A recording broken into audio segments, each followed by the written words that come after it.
Now presenting President and CEO Brian Kitchen for Ascent Industries.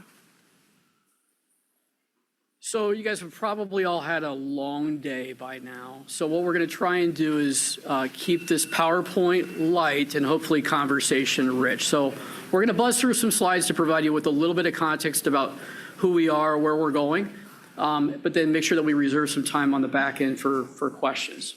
I'm Brian Kitchen, President and CEO of Ascent, and with me I have Ryan Kavalauskas, our CFO. Ryan and I have been together for about 10 years now. I started off my career in the chemicals industry with Dow AgroSciences, then Dow Chemical, but Ryan and I got connected in with one of Dow's divestitures, and that's when we started working together. And that's important because that's really been a part of our journey up until now. Before Ryan and I joined Ascent, we worked for a company called Clearon in Charleston, West Virginia. When we joined the company, Clearon was losing about $8 million of adjusted EBITDA a year, and we were on the verge of bankruptcy on a couple of occasions. Fast forward about 4.5 years later, we were able to turn it around, and TTM was roughly $36 million of adjusted EBITDA at time of closing when we sold the company off. So we learned a lot, I think, through that process, and we always said if we had an opportunity to do it again, we would learn from all of that and apply those learnings forward. So who's Ascent? We've been around actually for 75 years. We actually started off as a specialty chemical company. 20 years later, right around 1965, we kind of lost our way. We implemented a diversification strategy. We bolted on some stainless steel tubular assets, and we've operated under two separate segments now for a number of decades. Like I mentioned, Ryan and I joined, I joined in Q4 of 2023 with the mandate to build out our specialty chemicals segment. A few short months later, I got a phone call that said, just kidding, could you please run the whole company? And then a few minutes after that, Ryan was kind enough to join the band, and we've been having fun ever since. So last year was all about stabilization, right? 2023, from a financial performance, if any of you have done your diligence, you saw that it was not a great year. Actually, it was a horrible year for the company. But I'm pleased to say with all of the efforts that we and our team have put in place over the past year, we delivered basically a $19 million turnaround inside of 1 year. The theme for this year is, again, continued self-help and portfolio optimization. Our mandate is to become a pure play specialty chemical company, and that's the path that we're heading down. So let's talk a little bit about last year. So a $19.9 million turnaround in adjusted EBITDA, pretty significant improvement of gross margin, really good management of working capital, and at the end of the day, we delivered $17 million from operations. Along the way, we divested of some non-core assets, specifically equipment. We've got those proceeds in the account right now as well. So all in all, we've delivered 4 successive quarters of quarter-on-quarter earnings growth. A really strong, solid, foundational year for us in 2024. So what are the things that we're focused on in 2025? So we're continuing to apply just an enormous amount of aggressive self-help. The market's not going to do us any favors. We'll talk a little bit more about where we participate here in a few minutes, but the market's not doing us any favors. So everything that you see that we were able to generate in 2024 was a direct result of that. In fact, we delivered these results after reducing our top line significantly. This year, organic growth, you'll see in a couple of slides from now, we have basically 50% utilization inside of our existing 3 assets. So good news, bad news. Bad news is we're grossly underutilized. Good news is we're grossly underutilized. So we have tons of runway for organic growth with minimal capital requirements, and we'll touch on that here in a couple minutes as well. Portfolio cleanup, actually earlier this month, I think. Yeah, earlier this month, we actually closed on the sale of Bristol Metals, which was one of our largest holdings in the stainless steel segment that generated about $45 million of proceeds. So we've got that cash in the bank. So now that we have cash in the bank, $50 million, give or take, what are we going to do? We're executing against our share buyback program, but then also we're out selectively looking for the right bolt-ons for us. Just some highlights from the Bristol transaction. Again, $45 million of proceeds closed on April 4th of 2025. The last remaining holding that we have in the stainless steel tubular segment is ASTI, and that business generated about $27 million of revenue last year. So Ascent today, and this is really going to be focused in on the specialty chemicals segment for obvious reasons. We are undervalued. We are a specialty chemicals platform that's really structured around solving our customers' most difficult problems. So what we really love is when our customers call us and they say, hey, we have a technical problem, can you please help us solve it? So we innovate solutions to meet their specific needs. The nice thing about that is it's an incredibly sticky sale, and it builds long-term relationships for us to gain increased share of wallet over time. So the conversation with customers really start off with what are their needs. We go through R&D, formulation development. We have regulatory compliance assistance that can be applied when needed. We then move to scale up. We take those formulations that we've developed in the lab that the customers have tried out in the field. We scale that up commercially, and then we produce the products and sell them to our customers. And again, nice sticky relationships. Part of the challenge is the sales cycles can be long. In some cases, they can be a month, but on the upper control limit, it could be closer to 18 months, depending on the complexity of the products that we're producing and the number of reactions that we're making along the way. You can see some of the fast facts that we have up here. So again, 1945, 274 employees. We've got close to a couple hundred customers, 3 manufacturing assets, 1 in Tennessee, 1 in Virginia, 1 in South Carolina. Again, grossly underutilized, great opportunity for us moving forward, and roughly $55 million of cash on hand. Our specialty chemical segment, roughly $80 million of revenue, 8% adjusted EBITDA margins last year.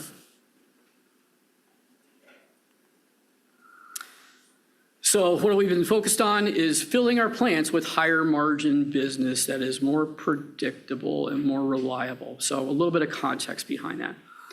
Back in 2023, if you looked at our business outside looking in, roughly 90% of our business was custom manufacturing, and 10% of it was branded product sales. Challenges come along with that. Generally, contract manufacturing business is not ratable, it's not predictable, and we're kind of at the end of the bullwhip. Shifting to products that we manufacture, stock, and sell to meet our customers' needs, that shifts the ratability, it shifts the predictability, and it surely shifts the margin profile. And you can see that up here. So last year we were successful in shifting a good chunk of our product mix away from custom manufacturing more to branded proprietary products. You can see the impact on that with the average selling price and the margin. So we're going to continue to do that. Right? If it's not broke, don't fix it. We're putting a turbo booster on it and doing more of it. Touched on this a minute ago, roughly 50% utilization, tremendous opportunity for organic growth with very minimal capital requirements. You can see the past 4 years' history. Very, very little ongoing CapEx required. Our manufacturing processes, our assets are not corrosive. They don't eat up the equipment. Therefore, our capital requirements are very, very low. And let me be clear, when it comes to safety and reliability, we're not taking the cheap route. We're implementing the right solutions at the right time, because certainly we don't want to jeopardize the safety of our employees, and certainly we don't want to jeopardize the reliability of our assets. So growth levers, right? You want to jump in here a little bit? Yeah, so what you can see is the work that we've done in 2024. So when we came into the business, it was roughly 4% EBITDA margin. So again, like Brian said, through a lot of self-help and a little bit of that leverage of moving towards a more branded product portfolio, we were able to get margins up to roughly 8%. So that's not good enough. So we continue to go. We'll show in a few slides where we'd like to be is in that 15% EBITDA range, right? When you think of as a percentage of revenue, specialty chemicals, that's pretty standard. That's pretty normal. That's our target. So how we get there is through organic growth, as Brian mentioned, branded products that becomes more ratable. Continue to shift that business. These aren't products we have to develop. These are products that have been sitting on our shelves idle for years. So we'll do that. And then as Brian mentioned, we're debt free and we have a pretty strong balance sheet. So it's inorganic growth will be a high portion of how we get to that kind of targeted EBITDA percentage over the years. So We're small, we're public, that's why we're all here. So we have a big cost overhang there. So that's kind of brings it down to that 15%. So this is kind of how we look at the business at a high level, the targets that we're looking to get to over the next 5 years. So. Yep, and then again, balance sheet is strong. So prior to me joining, for sure, I think you were here, but we had sold another steel asset going into 2024. We were able to clear the debt at that point. Generated cash, about $14 million of free cash flow last year we generated. So on top of that was the recent Bristol sale. So we have cash to work with now. The balance sheet's strong. We think there's going to be some opportunities out there. It's just where do we look and where do we buy? Where do we buy something that makes sense? The last thing we want to do at this point right now is go buy more excess capacity. We have plenty of that. So that's not exactly where we're going to look initially. So we like to think that we also play a little bit in the distribution space. That makes a little bit more sense than kind of classic manufacturing from where we're from, right? This isn't a continuous process. This is batch manufacturing. So when you think of how we service our customers, what we do for our customers and the stickiness, it really aligns quite a bit with distribution. And that's a highly fragmented market, a lot of optionality for M&A there. So we'll look there. We'll always look at physical assets, but like Brian showed, we have plenty of capacity. We don't need to go buy that right now. So we'll continue to invest in SG&A, which we've done. Hopefully that continues to pull through sales and things like that. So a strong balance sheet.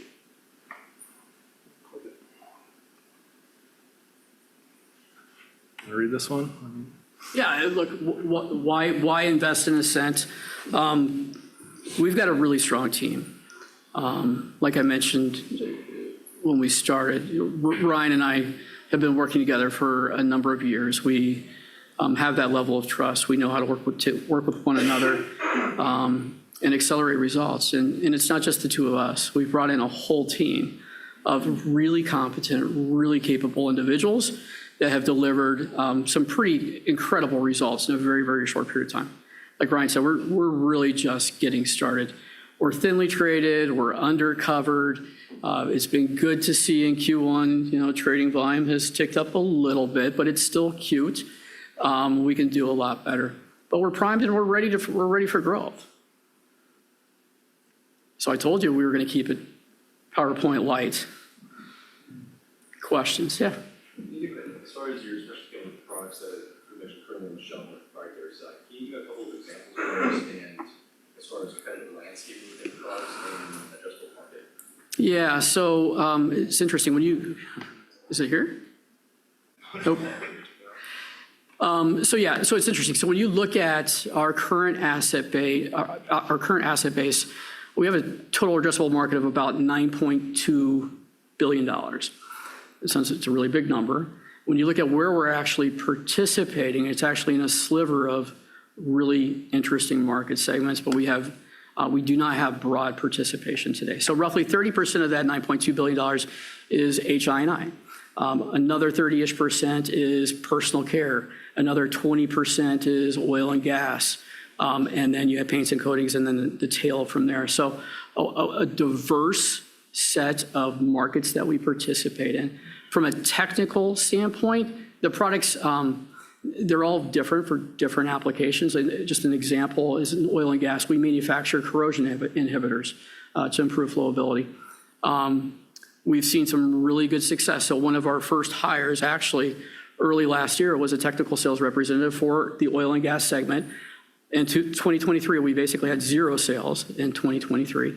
This individual came from industry, had the connections, and within a very short period of time, we actually got a phone call on Good Friday of 2024. Customer said, "We have a problem, can you help us fix it?"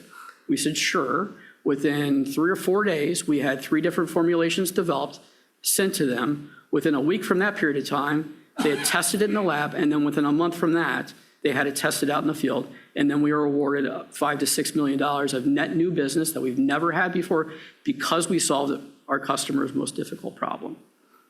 And so do you see oil and gas being the largest market share for you? No, it's actually one of the smallest right now, but we see it increasing.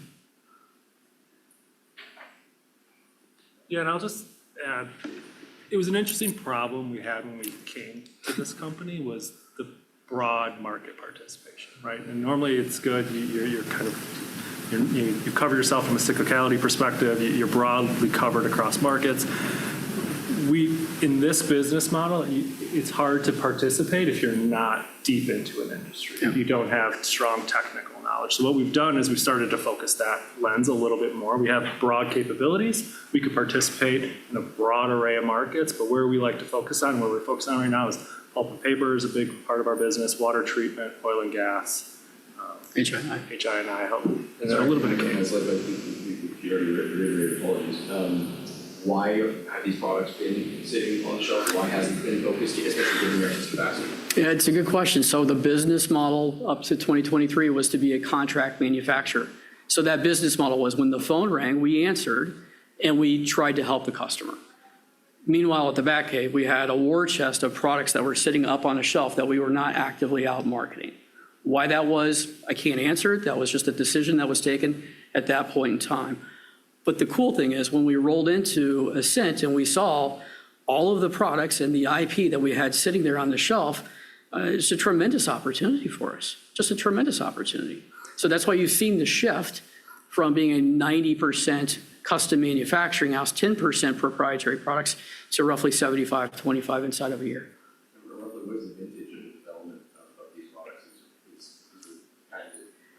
Yeah, so over 100 years ago was when Manufacturers Chemical, one of our first chemical holdings, was established. They were built all around the textile industry. Our facility in South Carolina was built and structured around the textile industry. So over time, with the movement of textiles out of the US, you had all of this excess capacity, and folks didn't know what to do with it. Therefore, they started renting out the equipment in that custom manufacturing model. So what we're trying to do is redefine a better purpose for those assets by purposefully manufacturing products to solve our customers' problems. Would you be beneficiary of tariff?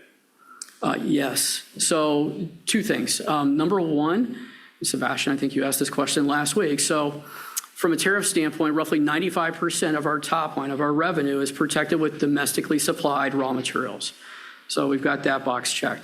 From a growth standpoint, more exciting, yes, the phones are starting to ring more frequently with customers that are looking to localize their supply chains in the US, whereas before they might have been reliant on materials from China or other jurisdictions.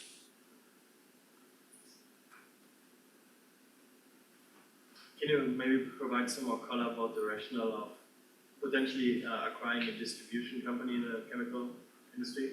Yeah, it's interesting. So when you look at the trading multiples of a specialty chemical manufacturing versus distribution, 8 to 10 versus 10 to 12, based on some of the research that we've done. But part of the thesis is many of the distributors are actually selling products that we manufacture and or have the capabilities to manufacture. So if we go out and we acquire a distribution company, part of the assumption is, we will be able to manufacture maybe not all of the products that they're selling to the end-use customers, but many of them. So improve that asset utilization and spread that fixed cost.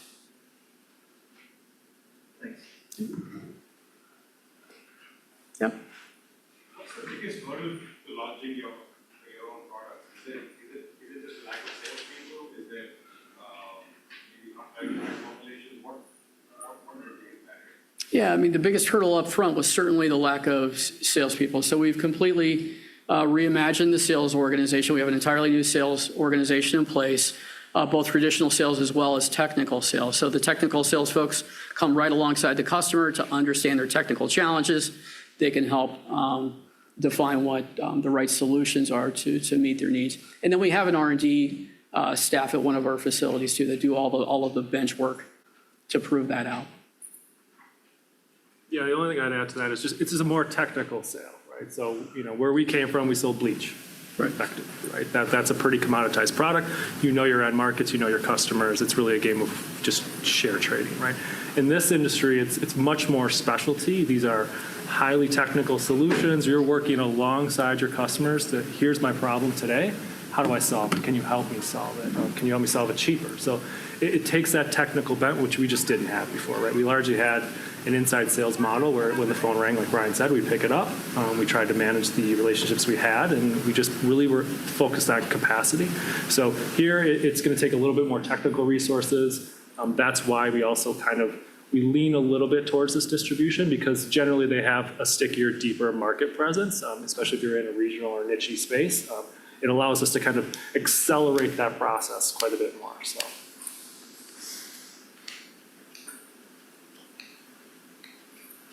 Yeah. With the remaining still business being kind of orphaned now, what's the plan for that? Yeah, I mean, we're actively market that. Adjusted EBITDA is what, $4 to $6 million. We think trading multiple is going to be in that same range, 4 to 6. Okay. So you build all this great stuff, and do you guys monetize it?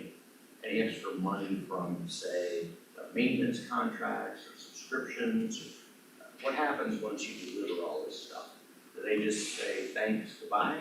Or how much of your revenue comes from going back every year and making sure it's all working? No, it's a great question. So rolling into 2024, we didn't have a lot of contracted business. So as we're out developing solutions to solve our customers' problems, that's a part of the process, right?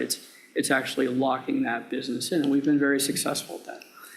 In addition to that, our commercial team that we have today has also been successful in extracting the appropriate value for the products that we've been selling in prior years. We just issued a release, I believe it was last week, where our team locked in a 4-year, so a multi-year agreement that's going to generate an additional $750,000 of adjusted EBITDA a year. So that by itself, is that huge? No, but in the context of Ascent, that was 10% of our last year's adjusted EBITDA. So we're pulling on all the right levers. We've got the right team. We're always looking for great salespeople, both classical and technical sales, to help us accelerate that organic growth. Yeah. In terms of your compensation, $500,000 salary versus $250,000 of RSUs over 3 years feels weighted a little light or effectively. You just talk a little bit about that breakdown? Say that. So I'm sorry. Your question threw me off. So what was the actual question itself? I wasn't expecting a compensation question. Just stop. Just how You think I should be paid more? Depends on the performance. Yeah, just how did the team think about weighting performance, weighting pay towards performance measures or flat? Yeah, what I would say is the compensation committee has taken a step back, and they've started to reevaluate how Ryan and I are compensated, and they're beginning to structure that around performance. And look, last year was our first year too, so we have to take that into consideration. Can I ask a question? Yeah. Thanks a lot. I'm curious about your guidance, taking into account all these tailwinds you mentioned, right? Could you please maybe put some color about the potential EPS or revenue for current year, if you could, maybe for next?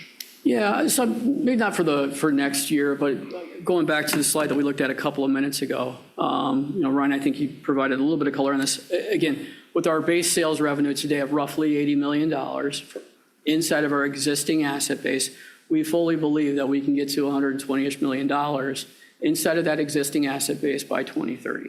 It's going to take a lot of hard work, but again, with the right people, we can get there. And again, we've got the installed capacity, and we know from a maintenance CapEx standpoint, it's not going to require a lot to get there. You want to add to that? Yeah, I would say when we look, I would say if you're watching us this year, it's going to be less, at least for me, right, less about top line growth, right? The market's soft. We're changing the model a little bit. So to me, it's more about how do we expand margin, gross margin specifically. How do we continue to kind of extract this type of growth that we're talking about and change the profile of the business? So for me, as we'll continue to move into low teens right now into mid-teens, and then really we should be, when we get fully through this, around 30% is where I like to see gross margin. So that's kind of my gauge of the business right now, is how's our profitability doing as opposed to top line growth. This is not a growth at all cost business. We've seen that movie before. We know how it ends, and we don't want to repeat that. So We've actually shrunk the top line, and we've shrunk it purposefully, and you've seen the results of that in our performance last year.